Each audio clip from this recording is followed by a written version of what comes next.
మహేష్ బాబు గారి బర్త్డే సందర్భంగా 2 స్టిల్స్ బయటకు వెళ్ళాను. రుద్ర అనే పాత్ర పేరు, ఆ క్యారెక్టర్ ఎక్కడి నుంచి మొదలవుతుంది, ఎలాంటి ప్రయాణం చేస్తుంది అన్న ధోరణిలో చెప్పుకుంటూ వెళ్ళాడు. ఈ రుద్రతో పాటు ఇంకొక లేడీ క్యారెక్టర్ ఒకటి నడుస్తుందని. మరి హనుమంతుడిని ఎవరు పెట్టారు? రాజమౌళి గారు. హనుమంతుడిగా రామ్ చరణ్ కనిపించబోతున్నాడా? ట్రిబుల్ ఎన్టీఆర్ క్యారెక్టర్ అదే.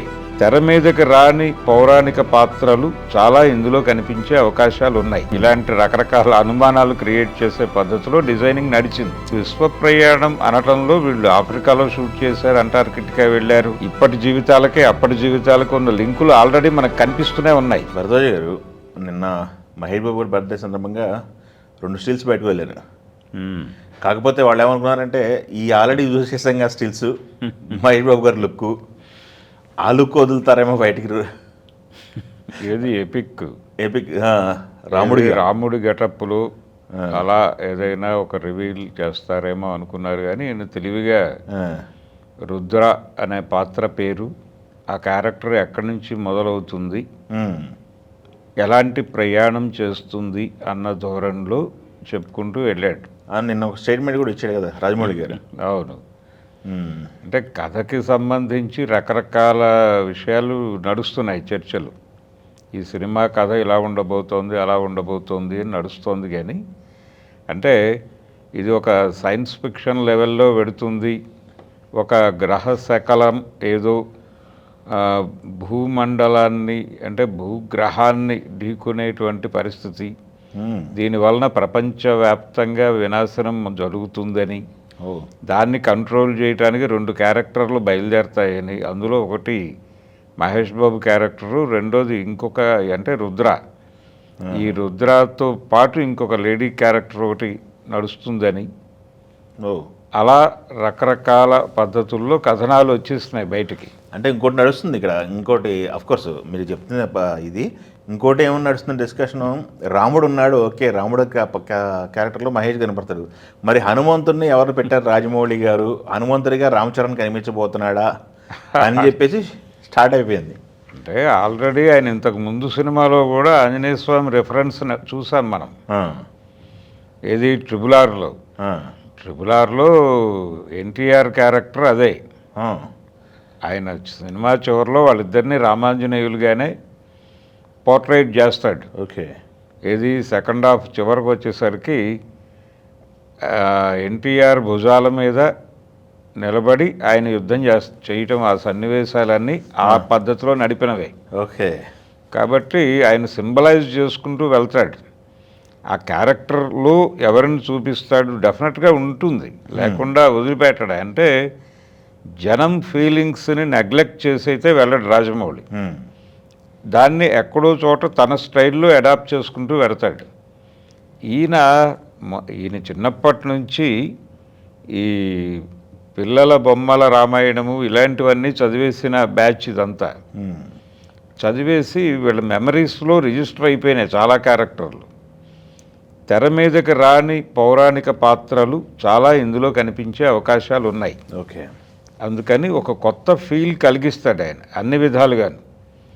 తెలియని రామాయణంకి సంబంధించిన విషయాలు కూడా ఉంటాయి దీనిలో. అలాగే ఇంకా ఏమేమి చెప్తాడు అనేది క్యూరియాసిటీనే. నిజానికి ఒక డౌట్ ఉంది, ఇది కేవలం ఒక సినిమాతో ఆగుతుందా, లేకపోతే వాళ్ళు వేసుకున్న స్కేల్ ప్రకారం ఇది ఒక యూనివర్స్గా మారుస్తాడా అనేది కూడా ఒక సందేహం ఉంది. మేబీ అదే నిజం కావచ్చేమో కూడా. ఇప్పుడు చెప్పట్లేదు కానీ నెమ్మదిగా చెప్తాడు ఆయన. చెప్పి అది ఒక భూమండలానికి ఒక ప్రమాదం బయట నుంచి ఏర్పడుతోంది, వీళ్ళేదో అడ్డుకోవడానికి ప్రయత్నం చేస్తారు, దాని మూలాలులోకి వెడతారు, అక్కడ జర్నీ ఉంటుంది అన్నట్టు చెప్తున్నారు. కానీ అది ఉన్నా లేకపోయినా ఒకటైతే నిజం. ఇది ఇప్పుడు చూపించిన రుద్ర క్యారెక్టర్, ఆయన చూపించిన ఫోటోల్లో ఉన్న క్యారెక్టరు, అది ప్రజెంట్ నడుస్తున్నటువంటి టైంలో ఆ క్యారెక్టర్. అది ఇక్కడ ఒక పెను ప్రమాదాన్ని దృష్టిలో పెట్టుకుని దాని మూలాలను వెతుకుతూ ప్రయాణం మొదలు పెడతాడు అనుకుందాం. ఆ ప్రయాణంలో ఆయన యుగ సంచారం చేస్తాడు. దాంతోపాటు భూగోళం మొత్తం తిరుగుతాడు ఆయన. అంటే విశ్వ ప్రయాణం. భూగోళం అంటానికి కూడా లేదు. ఒక విశ్వ ప్రయాణము, దాంతోపాటు యుగ ప్రయాణం రెండు కలిపి చేస్తాడు.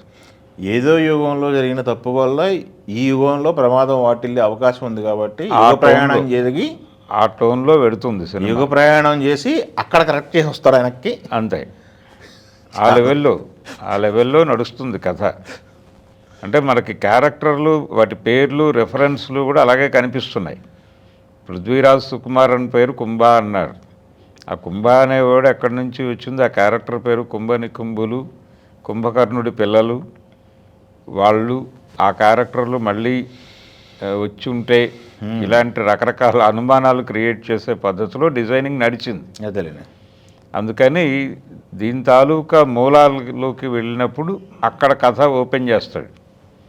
ఓపెన్ చేసి ఇక్కడ దాని తాలూకా పరిష్కార మార్గాన్ని, ఇక్కడ పరిష్కారం కోసం అక్కడ వెతుకులాట. అదే ఇలాంటి పద్ధతిలో నడుస్తుంది. రెండోది, విశ్వ ప్రయాణం అనటంలో వీళ్ళు ఆఫ్రికాలో షూట్ చేశారు, అంటార్కిటికా వెళ్ళారు. నేను వదిలిన ఫోటోలు అక్కడి నుంచి వచ్చినాయి కదా, అక్కడి నుంచే వచ్చాయని చెప్తున్నాడు. ఆ ప్రదేశంలో షూట్ కూడా బాగుందని చెప్పారు కదా. కాబట్టి దీని తాలూకా మూలాలు అక్కడ దాకా ఉన్నాయని. అంటే మనం ఇప్పుడు గ్లోబల్ విలేజ్ అంటున్నాం, కానీ ఇదంతా ఒకే నాగరికత వర్ధిల్లింది అని చెబుతూ దీనికి వైదిక వాంగ్మయం నుంచి రెఫరెన్సులు కూడా తెర మీద చూపించే అవకాశం ఉంది. దానికి సంబంధించిన పరిశోధన లేకుండా వీళ్ళు దీనిలోకి వెళ్ళరు. అదే, ఎందుకంటే అది జస్టిఫై చేసుకోవటానికి డెఫినెట్గా వైదిక వాంగ్మయం నుంచి రకరకాల రెఫరెన్సుల్ని ఏదో ఒక క్యారెక్టర్లతో చెప్పించుకుంటూ వెడతాడు నిరంతరం. అప్పుడు దానికి ఒక డెప్త్ వస్తుంది. ఆ డెప్త్ క్రియేట్ చేసాం మేము అనే కాన్ఫిడెన్స్ కనిపిస్తోంది వాళ్ళల్లో. అదేలే. ఈయన మొదట ఓపెన్ చేసినటువంటి సీక్రెట్ ఏమిటి సినిమాకు సంబంధించి? ఇది అడవి నేపథ్యంలో జరిగేటువంటి ఒక యాక్షన్ థ్రిల్లర్, ఫారెస్ట్ బ్యాక్డ్రాప్లో జరిగే ఒక యాక్షన్ థ్రిల్లర్గా చెప్పాడు ఆయన, విజేంద్ర ప్రసాద్ గారు. చెప్పగానే ప్రపంచం అంతా మోసగాళ్ళకు మోసగాడు లాంటి కథ ఏదో అల్లేశారు అని అనుకున్నారు. కానీ విచిత్రంగా ఇది చాలా, అంటే కొంత షూట్ అయిపోయిన తర్వాతే మనకు రివీల్ చేశారు. అదేలేండి. వీళ్ళు ఈ పద్ధతిలో వెళ్ళటం లేదు, ఇది అలాగే మొదలవుతుంది. ఇందులో ఆ నేపథ్యం ఉంటుంది. రామాయణంలోనూ అడవి ఉంది, ఇప్పుడు అడవి ఉంది. ఇప్పటి జీవితాలకే అప్పటి జీవితాలకు ఉన్న లింకులు ఆల్రెడీ మనకు కనిపిస్తూనే ఉన్నాయి. అదేలేండి, ట్రెజర్ హంట్ అది ఇది అని చెప్పేసి అనుకున్నారు స్టార్టింగ్. అదే, ఇవన్నీ ఉంటాయి. అదేలేండి, ఇవన్నీ ఉంటాయి. వీటన్నిటి నేపథ్యము రామాయణంలో కూడా ఉంటాయి.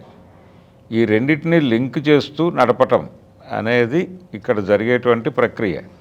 ఈ ప్రయాణంలో భాగంగానే అసలు టోటల్గా ఇదంతా ఆవరించి ఉన్నటువంటి ఒక భావజాలంలోకి వెళ్తారు. అంటే భిన్నమైనటువంటి మతాలుగా ఇప్పుడు కనిపిస్తోంది, కానీ ఒకప్పుడు ఇదంతా ఒకటే అన్న పద్ధతిలో వెడుతుంది అది. ఆ నేరేటివ్లోకి వెళ్ళినప్పుడు అనేక సిమిలారిటీస్ కూడా కనిపిస్తాయి మనకి. అంటే దాదాపుగా అన్ని మతాల పురాణాల్లోనూ పోలికలు కనిపిస్తాయి. ఈ పోలికల్ని కూడా వాళ్ళు ఎక్కడో చోట టచ్ చేసుకుంటూ దానికి వాంగ్మయం నుంచి రెఫరెన్స్లు ఇచ్చుకుంటూ వెళ్తారు. చూద్దాం. అందుకని ఇది కొంచెం టిపికల్ సబ్జెక్టే. వాళ్ళు ఏదో సరదాగా తీస్తున్న సినిమా కాదు, దీని వెనకాల రూటెడ్గా చాలా పరిశోధన జరిగింది. దాన్ని సరదాగా చెప్పుకుంటూ వెళ్తాడు ఆయన తెర మీద. ఎమోషను, అలాగే కొంచెం భయపెట్టేటువంటి సన్నివేశాలు ఇవన్నీ ఉంటాయి. ఆయనకి రూటెడ్గా మన పౌరాణిక సినిమాలన్నీ చూస్తూ పెరిగిన వాళ్ళు వీళ్ళు. అందుకని ఆ ఏరియాలో డెఫినెట్గా కేర్ తీసుకుంటారు. ఓకే, ఆ కేర్ తీసుకుంటారు. తెలుగు ప్రేక్షకుల మనసుల్లో ఉన్నటువంటి ఆ పౌరాణిక వాతావరణం డిస్టర్బ్ కాకుండా చూసుకుంటారు. ఓకే, కాబట్టి ఇది పూర్తి స్థాయి న్యాయం చేస్తుంది అనే అనిపిస్తోంది. ఓకే. ఇప్పుడు దీనికి ప్యారలల్గా అవతల ఇంకొక రామాయణం తయారవుతోంది కాబట్టి కంపారిటివ్ స్టడీస్ మొదలవుతాయి. అది పూర్తి స్థాయి, ఇది ఒక దీంట్లో ప్రస్తావన, ఒక బ్లాక్లో వెళ్తుంది. ప్రస్తావన బ్లాక్లో ఉంటుంది. అక్కడికి ఇప్పుడు అక్కడేమో హనుమంతుడి క్యారెక్టర్ బాబీ డియోల్ చేస్తున్నాడని చెప్పారు వాళ్ళు. అవును. చెప్పినప్పటికీ ఎందుకు ట్రైలర్లో ఆంజనేయ స్వామి కనిపించలేదు అన్నారు మొన్న. అవును. దాదాపు దాన్నే దీనికి తగిలించి మాట్లాడుతున్నారు ఇప్పుడు.